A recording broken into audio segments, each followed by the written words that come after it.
Hi കൂട്ടുകാരെ, പുതിയൊരു വീഡിയോയിലേക്ക് എല്ലാവർക്കും സ്വാഗതം. അങ്ങനെ ജിത്തുവിനായിട്ട് വഴക്കിട്ടിട്ട് ഇവർ റൂമിൽ ചെല്ലാണ് കേട്ടോ.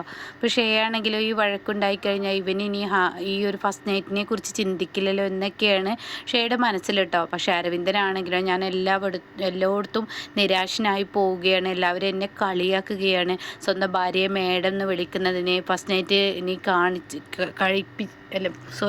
ഫസ്റ്റ് നൈറ്റ് നിനക്ക് പറ്റുമെങ്കിൽ നീ ഒന്ന് ഇന്ന് നടത്തി കാണിക്കട എന്ന് തൻ്റെ അനിയൻ പറഞ്ഞതും ചാരു പറഞ്ഞതിനെ കുറിച്ചൊക്കെ ഇങ്ങനെ ചിന്തിച്ച് പോവാണ് കേട്ടോ. അങ്ങനെ ഇവർ റൂം തുറക്കുമ്പോൾ ഷെയ ആകെ ഞെട്ടി പോവാണ്. ഷെയുടെ റൂമിൽ നന്നായി അലങ്കരിച്ചിരിക്കുകയാണ് കേട്ടോ. ആ ഒരു മണിയറ അടിപൊളിയാക്കിയിരിക്കുന്നു. അപ്പോൾ ഇത് കാണുന്ന ഷെയ, ഇവന് ആൾ കൊള്ളാലോ അരവിന്ദ്, ഇവൻ ഇതിനിടയ്ക്ക് ഈ റൂം അലങ്കരിക്കാൻ ഇവന് എപ്പോഴാണ് അതൊക്കെ കൊടുത്തത് എന്നിങ്ങനെ ചിന്തിക്കുകയാണ്. ഞാൻ ഇവനൊരു പൊട്ടനാണെന്നാണ് കരുതിയത്, പക്ഷേ ഇതിനൊക്കെയുള്ള കഴിവ് ഇവനിലുണ്ട് ഇല്ലേ. എന്താണെങ്കിലും ഈശ്വര, ഇന്നിപ്പോൾ ഞാൻ ഇവനിൽ നിന്ന് എങ്ങനെ രക്ഷപ്പെടും എന്നൊക്കെ ഇങ്ങനെ ഷെയ ചിന്തിക്കുകയാണ്. ആ സമയം അരവിന്ദനാണെങ്കിൽ ചിന്തിക്കുന്നത്, ഈശ്വര ഞാൻ മേഡത്തെക്കുറിച്ച് എന്തൊക്കെ ചിന്തിച്ചത്, മേഡം എന്നെയും ഒത്ത് ജീവിക്കാൻ ആഗ്രഹിക്കുന്നുണ്ടെന്നുള്ള സത്യം ഇപ്പോഴാണ് എനിക്ക് മനസ്സിലായി. മേഡത്തിന് ഇങ്ങനെ ഒരു ആഗ്രഹമുണ്ടെന്ന് ഇപ്പം ഞാൻ അറിഞ്ഞല്ലോ. എന്തായാലും വലിയ സന്തോഷമുണ്ട് മേഡം, എന്നാലും എനിക്ക് ഇത്രയും വലിയ സർപ്രൈസ് തരണ്ടായിരുന്നു എന്ന് പറയട്ടോ. ഈ സമയം എന്താ അരവിന്ദ നീ പറഞ്ഞത്? അതെ മേഡം, എന്നാൽ ഈ റൂം ഇത്രയും അലങ്കരിച്ച് ഇത്രയും വലിയൊരു സർപ്രൈസ് എനിക്ക് തരണ്ടായിരുന്നു. അത് കേട്ടോടെ തന്നെ അരവിന്ദ ഞാൻ എന്ന് പറയണം കേട്ടോ. അപ്പം മേഡം അല്ല ഇത് ചെയ്തതെന്ന് ഒരു നിമിഷം മിണ്ടാണ്ട് നിൽക്കുകയെന്ന് പറയണേ. ഞാനല്ല ചെയ്തത്, ഞാൻ എന്തായാലും നമ്മുടെ റൂമിൽ നമ്മുടെ പെർമിഷൻ ഇല്ലാതെ ആരെ കയറി പറ്റിയെന്നുള്ളത് നമുക്കൊന്ന് അറിയണമല്ലോ. ഈ റെസ്റ്റോറൻറ്റിൻ്റെ മാനേജർക്കൊന്ന് വിളിച്ച് നോക്കട്ടെ എന്ന് പറഞ്ഞിട്ട് റിസപ്ഷനിലോട്ട് വിളിക്കുകയാണ് കേട്ടോ. അങ്ങനെ ഈ സമയം ആ ഒരു ഫോൺ എടുത്ത് വിളിക്കുന്നുണ്ട്. അപ്പോൾ അവർ ഹലോ മേഡം എന്താ വേണ്ടതെന്ന് ചോദിക്കുമ്പോൾ ഞങ്ങളുടെ റൂമിൽ ഇത്ര നന്നായി അലങ്കരിച്ചത് ആരാണെന്ന് പറയുമ്പോൾ ഇന്ന റൂമിലെ ആകാശും ചാരുവാണെന്ന് പറയുന്നു കേട്ടോ. അപ്പോൾ ഇത് കേൾക്കുന്നതിനോട് കൂടി ശരിക്കും പറഞ്ഞാൽ ഷെയ്ക്ക് ദേഷ്യം പിടിക്കണം. എന്നാൽ ഈ സത്യം അരവിന്ദനെ അറിയിക്കാൻ പാടില്ല. അരവിന്ദനെ അറിഞ്ഞു കഴിഞ്ഞാൽ അവരെത്ര മാത്രമേ എൻ്റെ ഫസ്റ്റ് നൈറ്റ് നടക്കാൻ അവർ ആഗ്രഹിക്കുന്നുണ്ടെന്ന് അവർ മനസ്സിലാക്കുക. അപ്പോൾ അത് ഒഴിവാക്കാൻ ഞാൻ എന്ത് ചെയ്യണം, വേറെ എന്തെങ്കിലും ഐഡിയ ഉപയോഗിക്കണം. അപ്പോൾ അരവിന്ദൻ ചോദിക്കുകയാണ്, അല്ല ആരാണ് നമ്മുടെ റൂം അലങ്കരിച്ചതെന്ന് ചോദിക്കുകയാണ് കേട്ടോ. അപ്പോൾ ഇത് കേട്ടോടെ തന്നെ ഷേ പറയണ, അത് പിന്നെ നമ്മുടെ റൂം അലങ്കരിച്ചത് നമ്മുടെ റൂം ബോയ് ഇവിടുത്തെ ഇവരുടെ ഈ ഒരു റിസോർട്ടിൻ്റെ ആളുകൾ തന്നെയൊക്കെ എന്നൊക്കെ എന്തൊക്കെ മേഡം പറയുന്നത്. അത് ഈ റിസോർട്ടിൻ്റെ ആളുകൾ തന്നെയാണ് എന്ന് പറയുന്നത് കേട്ടോ. അപ്പോൾ ഈ സമയം എന്നാലും നമ്മൾ ഈ ഫസ്റ്റ് നൈറ്റ് നടക്കുന്നതിനെ കുറിച്ച് അവർക്കിങ്ങനെ അത് ഞാൻ അവരോട് ചെറിയൊരു സൂചന കൊടുത്തിരുന്നു എന്ന് പറയട്ടോ. ഓ മേഡം നല്ല ആൾ കൊള്ളാലോ എന്ന് പറയണേ. അല്ല അരവിന്ദനെ എന്തെങ്കിലും നോക്കി നിൽക്കുന്നത്, നമ്മുടെ നേരമല്ല ഈ പോയിക്കൊണ്ടിരിക്കുന്നത്, അരവിന്ദൻ ഒന്ന് കുളിച്ചിട്ടൊക്കെ പെട്ടെന്ന് വാ എന്ന് പറയണ. ഓ മേഡം ആയിക്കോട്ടെ എന്ന് പറഞ്ഞ് മൂളിപ്പാട്ടൊക്കെ പാടി പാവം ആ റൂമിലോട്ട് കയറുകയാണ്, അതായത് കുളിക്കാൻ വേണ്ടി ബാത്റൂമിലോട്ട് കയറുകയാണ് കേട്ടോ. പിന്നീട് ഭയങ്കരമായ മൂളിപ്പാട്ടാണ് അരവിന്ദൻ ആ ബാത്റൂമിൽ നിന്ന് പാടിക്കൊണ്ടിരിക്കുന്നത്. അങ്ങനെ ശ്രേയാണെങ്കിലോ ഈ വൃത്തികെട്ടവനെ കൊണ്ട് മനുഷ്യൻ കഷ്ടത്തിലായി. 3 ദിവസം എങ്ങനെയെങ്കിലും കഴിഞ്ഞു കിട്ടണമല്ലോ. ഇവൻ്റെ അടുത്ത് നിന്ന് തീർച്ചയായും താൻ അവന് കീഴ്പ്പെട്ട് കൊടുക്കേണ്ടി വരും. അത് നടക്കാൻ പാടില്ല. ഇന്നത്തെ രാത്രി ഞാൻ എങ്ങനെ ഇവനിൽ നിന്ന് ഒഴിവാകും എന്നൊക്കെ ഇങ്ങനെ ചിന്തിച്ച് നിൽക്കുകയാണ് കേട്ടോ. പുറത്താണെങ്കിലും 2 കാവൽ നായ്ക്കളും ഉണ്ട്. എന്ത് ഞാൻ ചെയ്യും എന്നൊക്കെ ഇങ്ങനെ ഷെയ ചിന്തിക്കുകയാണ്. ആ സമയം ഷെയുടെ ഉള്ളിൽ ഒരു ഐഡിയ തോന്നണം കേട്ടോ. ഷെയ ഒന്നും നോക്കില്ല, താൻ എന്നും കാണിക്കാറുള്ള ആ ഡോക്ടർക്ക് വിളിക്കാൻ കേട്ടോ. അപ്പോൾ മേഡം എന്താ വേണ്ടത്? അത് ഞാൻ കഴിച്ചും കൊണ്ടിരിക്കുന്ന ആ മരുന്നുണ്ടല്ലോ, അത് എനിക്ക് അസുഖമില്ലാത്ത സമയത്ത് ഞാൻ ആ മരുന്ന് കഴിച്ചാൽ എന്തെങ്കിലും പ്രശ്നം ഉണ്ടാവുമോ? മേഡം എന്താ ഈ പറയുന്നത്? അസുഖമില്ലാതെ ആരെങ്കിലും ആ മരുന്ന് കഴിക്കുമെന്ന് ഡോക്ടർ തിരിച്ച് പറയണേ. അയ്യോ അത് പിന്നെ എന്ന് പറഞ്ഞിട്ട് ഒന്ന് തലചൊറിഞ്ഞതിന് ശേഷം പിന്നീട് ഷെയക്ക് ബുദ്ധി തോന്നുകയാണ്. അപ്പോൾ ഷെയ പറയണേ, അറിയാതെ ഞാനതങ്ങ് എടുത്ത് കഴിച്ചു പോയി എന്ന് പറയണേ. ഇനി എന്തെങ്കിലും പ്രശ്നം എനിക്ക് വരുമോ എന്ന് ചോദിക്കുമ്പോൾ ഉടനെ പറയണേ, വോമിറ്റിംഗ് ഉണ്ടാകും, ഗ്ലൂക്കോസിൻ്റെ അളവ് കുറയും, അങ്ങനെ ചെറിയ പ്രശ്നങ്ങൾ, എന്നാലും വേറെ എന്തെങ്കിലും ഇല്ല, അത് ഗ്ലൂക്കോസൊക്കെ കയറ്റേണ്ടി വരും, അത്രയേ ഉള്ളൂ, അല്ലാത്ത പേടിക്കാനൊന്നുമില്ല എന്ന് പറയും കേട്ടോ. ഇത് കേൾക്കുന്ന ഷെയുടെ മനസ്സിൽ ഡബിൾ ലഡു പൊട്ടിക്കൊണ്ടിരിക്കുകയാണ് കേട്ടോ. അങ്ങനെ ഷെയ പെട്ടെന്ന് റിസപ്ഷനിലോട്ട് വിളിക്കുകയാണ് കേട്ടോ. അതെ എനിക്ക് നല്ല ചൂട് പാല് വേണമെന്ന് പറയുന്നത്. ശരി ഓക്കെ കൊണ്ടുവരാമെന്ന് പറയണേ. അങ്ങനെ അരവിന്ദനാണെങ്കിലോ പതിവിലും കൂടുതൽ കുളിച്ചും കൊണ്ടിരിക്കുകയാണ്. അരവിന്ദൻ അത്ര നന്നായി ഇങ്ങനെ കുളിക്കുകയാണ്. തനിക്ക് എന്തൊക്കെയോ ഒന്ന് താൻ പ്രതീക്ഷിച്ചതെല്ലാം ഷെയിൽ നിന്ന് കിട്ടുമെന്ന് പ്രതീക്ഷയോടുകൂടി കുളിച്ചും കൊണ്ടിരിക്കുന്ന ആ സമയത്ത് പാലുമായി ആളെത്തിയിട്ടോ. അപ്പോൾ ആ റൂം ബോയ് അവിടെ എത്തുമ്പോൾ ഉടൻ തന്നെ ആ പാല് വാങ്ങാണ്. പിന്നീട് ഒന്നും നോക്കില്ല, തൻ്റെ പെട്ടിയിലിരിക്കുന്ന ആ മരുന്ന് അതിലോട്ട് കലക്കുകയാണ് കേട്ടോ. എന്നാൽ പാവ അരവിന്ദൻ മൂളിപ്പാട്ടൊക്കെ പാടി ബാത്റൂമിൽ ഇങ്ങനെ കുളിക്കുകയാണ്. പിന്നീട് കാണിക്കുന്നത് ജിത്തുവിനെയും കുഞ്ഞിനെയും അതുപോലെ ഭാര്യയാണ് കേട്ടോ, അഭിരാമിയാണ്. അപ്പോൾ അഭിരാമിയും വൈഷ്ണവിയും ജിത്തു ഒക്കെ ഇങ്ങനെ ഇരിക്കുകയാണ്. അപ്പോൾ അഭിരാമി പറയാണ്, അഭിരാമിയോട് കുഞ്ഞ് വന്ന് വൈഷ്ണവി എന്നിട്ട് പറയണേ എനിക്കൊരു കഥ പറഞ്ഞു തരാമോ എന്ന് ചോദിക്കുകയാണ് കേട്ടോ. അപ്പോൾ അഭിരാമിയെ ആ കുഞ്ഞത് പറഞ്ഞ ഉടനെ തന്നെ അയ്യോ എനിക്ക് കഥ പറയാനുള്ള മൂടൊന്നുമില്ല വൈഷ്ണവി മോളെ, നീ നിന്റെ അച്ഛനോട് പറയാന്ന് പറയണ കേട്ടോ. അപ്പോൾ കുഞ്ഞ് ചെന്നിട്ട് ജിത്തുവിനോട് ചെന്ന് പറയണേ. അപ്പോൾ ജിത്തു പറയണേ എന്നേക്കാൾ കൂടുതൽ കഥ പറയാൻ അറിയുന്ന ആള് എൻ്റെ അമ്മയാണ്, എൻ്റെ അമ്മയോട് പറയാം. അപ്പോൾ അഭിരാമി പറയണ ഇല്ല മോളെ നിന്റെ അച്ഛനോട് പറയാം. അങ്ങനെ ജിത്തു ഒരു കഥ പറയുന്നുണ്ട് കേട്ടോ. അവരുടെ ജീവിത കഥ തന്നെയാണ് ആ പറയാൻ ഒരുങ്ങുന്നത്. എന്നാൽ ഈ സമയം ഈ കഥ കേട്ട് കുഞ്ഞിങ്ങനെ പാതി മയക്കത്തിലോട്ട് പോയിക്കൊണ്ടിരിക്കുകയാണ് കേട്ടോ. അപ്പോൾ അഭിരാമി ആണെങ്കിലോ ജിത്തുവിനെ ഇങ്ങനെ നോക്കുന്നുണ്ട്. പലതും തനിക്ക് മിസ്സായി പോയതിനെ കുറിച്ചൊക്കെ ജിത്തുവിനെ ഇങ്ങനെ ആലോചിക്കുകയാണ്. ഇതേ സമയം ഇപ്പുറത്താണെങ്കിലോ കുളിച്ചും കൊണ്ട് വരികയാണ് അരവിന്ദൻ കേട്ടോ. അപ്പോൾ കുളി കഴിഞ്ഞ് അരവിന്ദൻ ഇങ്ങനെ വരുമ്പോൾ ഉടൻ തന്നെ എന്താ ഈ കാണിച്ചത് അരവിന്ദ, എന്താ ഇത്ര സമയമൊക്കെ കുളിക്കാൻ? അത് പിന്നെ മേഡം നമ്മുടെ ഫസ്റ്റ് നൈറ്റ് അല്ലേ, അപ്പം ഞാനൊന്ന് നന്നായി കുളിച്ചു, നന്നായി സോപ്പിട്ട് നല്ല വൃത്തിക്ക് കുളിച്ചു, കുറച്ച് നേരം എടുത്ത് കുളിച്ചതാ. ഓ അങ്ങനെയായിരുന്നോ? അല്ല മേഡം എന്താ ഇതുവരെ റെഡിയാവാത്ത എന്നൊക്കെ പറഞ്ഞ് തപ്പി പിടിച്ചും കൊണ്ട് ഇങ്ങനെ സംസാരിക്കുകയാണ് കേട്ടോ. ആ സമയം അരവിന്ദൻ്റെ സംസാരം തന്നെ അങ്ങനെയാണല്ലോ. അപ്പോൾ ഉടനെ തന്നെ ഞാൻ ഒരു ചൂട് പാല് അരവിന്ദന് പറഞ്ഞിരുന്നു എന്ന് ശ്രേയ പറയാണ്.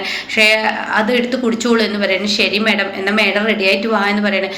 അങ്ങനെ ഈ സമയം മൂളിപ്പാട്ടൊക്കെ പാടി ആ പാലിൻ്റെ അരികിലോട്ട് പോകുമ്പോൾ ശ്രേയ ആണെങ്കിൽ നീ അത് കുടിക്കടാ, അതോടുകൂടി നിന്റെ കാര്യത്തിൽ ഒരു തീരുമാനമാവുമെന്ന് പറഞ്ഞിട്ട് ശ്രേയ ഡ്രസ്സ് മാറാൻ വേണ്ടി പോവുകയാണ് കേട്ടോ. പിന്നീട് അരവിന്ദൻ ആ പാലിങ്ങനെ എടുക്കുകയാണ്. കുടിക്കണോ കുടിക്കണ്ടേ എന്നിങ്ങനെ ചിന്തിച്ച് പതിയെ പാല് ചുണ്ടിലോട്ട് വെച്ചിട്ട് അതിങ്ങനെ ആർത്തിയോടുകൂടി കുടിക്കണം കേട്ടോ. പെട്ടെന്നാണ് അരവിന്ദന് ഓർമ്മ വരുന്നത്, ഈശ്വര ഇത് ഞാൻ അവള് വന്നിട്ട് കുടിക്കേണ്ട പാലാണല്ലോ, ഞാനും അവളും പങ്കിട്ട് കഴിക്കേണ്ടതാണല്ലോ, ഇതാണല്ലോ ഫസ്റ്റ് നൈറ്റിൻ്റെ ആദ്യ ചടങ്ങ്, അത് ചെയ്യാതിരിക്കുന്ന തെറ്റില്ല എന്ന് പറഞ്ഞിട്ട് അരവിന്ദൻ 2 മുറുക്ക് കുടിച്ചിട്ട് ബാക്കി അവിടെ വെക്കുകയാണ് കേട്ടോ. അപ്പോൾ ഈ സമയം ഷേയാണെങ്കിലോ ഡോറ് തുറന്നു വരികയാണ്. നല്ല അതീവ സുന്ദരിയായി തന്നെ നല്ലൊരു സാരിയൊക്കെ എടുത്ത് മുല്ലപ്പൂവൊക്കെ തലയിൽ ചൂടി ഷേ ഇങ്ങനെ നാണം കുടുങ്ങി പതിയെ ഇങ്ങനെ വരികയാണ്. അപ്പോൾ ഒരുപാട് പ്രതീക്ഷ അരവിന്ദന് വീണ്ടും ഷേ കൊടുക്കുകയാണല്ലോ. അപ്പോൾ ഷേ അത് കൊടുക്കുന്നതിനോട് കൂടിയിട്ട് അരവിന്ദനാണെങ്കിലും നാണം വരികയാണ്. മൂളിപ്പാട്ടൊക്കെ ഇങ്ങനെ പാടിത്തുടങ്ങാണ്.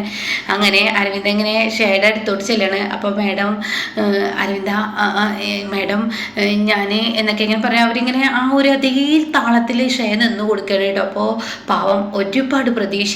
അപ്പോൾ ഉടൻ തന്നെ അരവിന്ദൻ പറയണേ മേഡം ഞാൻ മേഡം പറഞ്ഞ പാല് കുടിച്ചു, പക്ഷേ അപ്പോഴാണ് എനിക്കൊരു കാര്യം ഓർമ്മ എന്നത് എന്ത് എന്നിങ്ങനെ നെട്ടലോട് കൂടി ഷേ ചോദിക്കുമ്പോൾ ഉടൻ തന്നെ അരവിന്ദൻ പറയാണ് അത് നമ്മൾ തമ്മിൽ പങ്കിട്ട് കഴിക്കേണ്ടതല്ലേ പാല്, അത് കുടിക്കേണ്ടതല്ലേ. അപ്പം മേഡത്തിന് ഞാൻ അത് വെച്ചിരിക്കുന്നതെന്ന് പറഞ്ഞിട്ട് ഷേഡൊക്കെ കയ്യിലങ്ങ് കൊടുക്കുമ്പോൾ ഷേ ആകെ പേടിക്കാൻ കേട്ടോ. ഈശ്വര ഞാനത് കുടിച്ചു കഴിഞ്ഞാൽ പിന്നീട് എനിക്കുണ്ടാവുന്നത് എന്തായിരിക്കും എന്നാണ് ഇങ്ങനെ ചിന്തിക്കുന്നുണ്ട് കേട്ടോ. ആ സമയം അത് അരവിന്ദ എന്തോ എന്ന് അരവിന്ദ അപ്പോഴേക്കും കേട്ടോ മേഡം ഇത് കുടിക്കുമോ? അല്ല എനിക്ക് വേണ്ട, കാരണം എനിക്ക് പാലിന് അലർജിയാണെന്ന് അരവിന്ദനെ അറിയില്ലേ, പിന്നെന്താ അരവിന്ദ എന്നോട് പാല് കുടിക്കാൻ പറയുന്നത്? അയ്യോ ഞാൻ ഈ ഫസ്റ്റ് നൈറ്റിൻ്റെ ആകാംക്ഷയിൽ ആ തിടുക്കത്തിൽ ഇതൊക്കെ മറന്നുപോയി എന്ന് പറയും കേട്ടോ. ഓ കുഴപ്പമില്ല അരവിന്ദൻ അത് കുടിച്ചോ. അങ്ങനെ അരവിന്ദൻ ഫുള്ള് കുടിച്ച് ഗ്ലാസ് അവിടെ വെക്കുകയാണ് കേട്ടോ. പിന്നീട് മേഡം എന്താ ഇപ്പോഴും ഇങ്ങനെ നിൽക്കുന്നത്, ഇവിടെ കട്ടിലോട്ട് ഇരിക്കുക, നമുക്ക് ഇരിക്കാം എന്ന് പറഞ്ഞിട്ട് കട്ടിലേ ഇരിക്കുകയാണ് കേട്ടോ. ആ സമയം ഷേയ കട്ടിലിൻ്റെ അറ്റത്ത് പോയി ഇരിക്കുകയാണ്. അരവിന്ദനാണെങ്കിൽ ഈ അറ്റത്താണ്. മേഡം ഇതെന്താ നമ്മൾ ഫസ്റ്റ് നൈറ്റ് ആഘോഷിക്കാൻ വന്ന നമുക്ക് ഇടയിൽ ഇങ്ങനെയൊക്കെ വേണോ, നമുക്കിടയിൽ ഇങ്ങനെയൊക്കെ വേണോ മേഡം, നമുക്കിടയിൽ ഇങ്ങനെ അകൽച്ച് വേണം എന്നൊക്കെ പറഞ്ഞിട്ട് ഇങ്ങനെ തപ്പി പിടിച്ചും കൊണ്ട് അത് വേണ്ട മേഡത്തിൻ്റെ അടുത്തോട്ട് ഞാൻ തന്നെ വരാം എന്ന് പറഞ്ഞിട്ട് പതിയെ ഇങ്ങനെ വന്നുകൊണ്ട് ഇരിക്കേണ്ടിട്ടോ. ഈ സമയമാണെങ്കിലോ ഈശ്വര പെട്ടല്ലോ, ഇവരൊക്കെ എൻ്റെ അടുത്ത് വരുന്ന ആ ഗുളിക ഇവനിൽ ഏൽക്കൊന്നുമില്ലല്ലോ എന്നിങ്ങനെ ചിന്തിക്കുന്നുണ്ട്. ഇതേ സമയമാണെങ്കിലോ ചാരു റൂമിൽ അങ്ങോട്ടും ഇങ്ങോട്ടും ഇങ്ങനെ നടക്കുകയാണ്. ആകാശാണെങ്കിൽ കട്ടിലിങ്ങനെ കിടക്കുകയാണ്. അപ്പോൾ ആകാശ് ചോദിക്കുകയാണ് ചാരു നീ എന്തത്ര കാര്യമായി ചിന്തിക്കുന്നത്? ഒന്നുമില്ല. അപ്പോൾ ആ കുച്ചേട്ടൻ എന്തത്ര കാര്യമായി ചിന്തിക്കുന്നത്? ഞാൻ ചിന്തിക്കുന്നത് എൻ്റെ പണം പോയല്ലോ എന്നുള്ളതാണ്. അവരുടെ റൂം വെറുതെ അലങ്കരിക്കാൻ ഞാൻ ഇറക്കിയ പണം ഈ റൂമിൽ അലങ്കരിക്കുകയായിരുന്നെങ്കിൽ വല്ലതൊക്കെ നടന്നിരുന്നു. അരവിന്ദേട്ട മനുഷ്യൻ സോറി ആകാശേട്ട കുച്ചേട്ട വെറുതെ മനുഷ്യനെ ദേഷ്യം പിടിപ്പിക്കരുതെന്ന് ചാരു പറയട്ടെ. അപ്പോൾ തന്നെ ആകാശ് പറയട്ടെ ഞാൻ പറഞ്ഞതൊരു കാര്യം തന്നെയല്ലേ, എനിക്ക് തോന്നുന്നില്ല അവർക്കിടയിൽ ഒരു ഫസ്റ്റ് നൈറ്റ് നടക്കുന്ന അവളെ എനിക്ക് അറിയാഞ്ഞിട്ട് ആ ശ്രേയ എന്ന് പറയുന്നത് ഇത്ര വലിയൊരു വിഷം വേറെ എവിടെയും ഇല്ല, പാമ്പിന് പോലും ഇല്ല അത്ര വിഷം, അത്രയും ചീറ്റുന്ന വിഷമാണ് അവള്. വേറെ എന്തെങ്കിലും ഐഡിയയിലൂടെ എൻ്റെ ഏട്ടനെ പറ്റിക്കും, എൻ്റെ ഏട്ടൻ പൊട്ടനുമാണ്, അതുകൊണ്ട് തന്നെ അവർക്കിടയിൽ ഒന്നും നടക്കില്ല. അപ്പോൾ ഉടൻ തന്നെ ചാരു പറയണേ അങ്ങനെയൊന്നല്ല നടക്കും, നോക്കിക്കോ ഇന്ന് അവരുടെ ഇടയിൽ രണ്ടാൾക്കും ഒരു ആദ്യരാത്രി ഉണ്ടാവും. അത് നോക്കിക്കോ. അതിന് എല്ലാം കൊണ്ടും അവർക്ക് തടസ്സങ്ങളാണ്. അരവിന്ദേട്ടനെ നമ്മൾ വാക്കുകൊണ്ട് മൂർച്ച കൂട്ടിയത് കൊണ്ട് തന്നെ, ജിത്തുവിനേറ്റ് വഴക്കിട്ടത് കൊണ്ട് തന്നെ ഇന്ന് അവർക്കിടയിൽ നടക്കും എന്നൊക്കെ പറയണം കേട്ടോ. നടന്നിട്ട് കാണാം. ഞാൻ പറയട്ടെ, നീയും ഞാനും ഒരുമിച്ചൊരു ഫസ്റ്റ് നൈറ്റാണ് നടത്തിയ, ഇപ്പൊ ഇതെന്തേലും നടന്നിരുന്നു എന്നൊക്കെ പറയുമ്പോൾ മിണ്ടാണ്ടിരുന്ന അക്കുച്ചേട്ട എന്നും ചാരു പറയാൻ കേട്ടോ. പിന്നീടാണെങ്കിലോ അരവിന്ദ ഷേഡായിരിക്കിലോട്ട് ചെല്ലാണ്. അപ്പോൾ ഷേഡ് പറയണ, മേഡം ഒരുപാട് ദിവസമായി നമ്മുടെ ഈ ഒരു ഫസ്റ്റ് ഡേറ്റ് നടക്കാൻ നമ്മൾ നടക്കുന്നു എന്നിട്ട് നമുക്ക് അത് നടന്നിട്ടില്ല. അപ്പോൾ അതുകൊണ്ട് തന്നെ ഞാനൊരു കാര്യം പറയട്ടെ മേഡം, ഇനി നമുക്കിടയിൽ ആരും തടസ്സമില്ല. മേഡവും ഞാനും ഈ പൂക്കളും ഈ അലങ്കരിച്ച് വെച്ചിരിക്കുന്ന ഇതും ഒക്കെ തന്നെയുള്ളൂ. അതുകൊണ്ട് നമ്മുടെ ഈ രാത്രി അങ്ങ് തുടങ്ങാല്ലേ എന്ന് പറഞ്ഞിട്ട് കൈ അങ്ങ് വെക്കാൻ, ഷേയുടെ കയ്യിൽ അങ്ങ് വെക്കാൻ ഒരുങ്ങുമ്പോഴേക്കും ഷേ ആകെ പേടിച്ച് വിറക്കണേ.